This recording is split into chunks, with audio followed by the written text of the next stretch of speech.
Hello everyone, আসসালামু আলাইকুম সবাইকে। আশা করি সবাই আপনারা অনেক ভালো আছেন, আমিও ভালো আছি। তো আজকে আমরা যাচ্ছি মাদারীপুর শিবচর। তো কেন যাচ্ছি সেটা আপনারা অবশ্যই জানতে পারবেন, আমাদের সাথে থাকলে জানতে পারবেন। তো অবশেষে আমরা পদ্মা সেতু টোল প্লাজায় চলে এসেছি। এখন আমরা টোল দিব, তারপর আমরা চলে যাব মাদারীপুর। গাইস, তো আমরা যাচ্ছি কেন সেটা তো বলা হয়নি।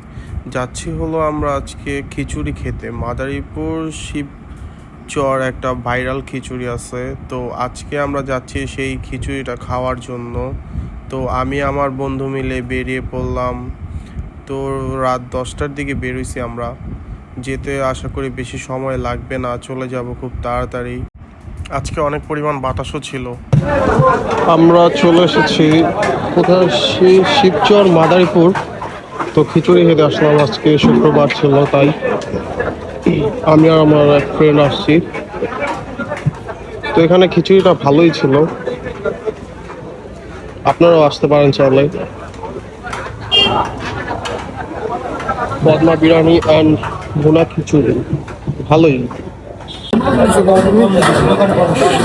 অনুভূতি কি তোমার আজকে, এই যে আমরা এই জায়গায় যাইলাম খিচুড়ি খাইতে, মোল্লা শুকুর আলীর খিচুড়ি খেতে এসেছি। খাবার দাবার আসুক, তারপর দেখা হবে আপনাদের সাথে। অনেক ভিড় থাকার কারণে খাবারের ভিডিওটা আমি ভালোভাবে করতে পারি নাই, কিন্তু খাবারের টেস্ট খুবই ভালো ছিল।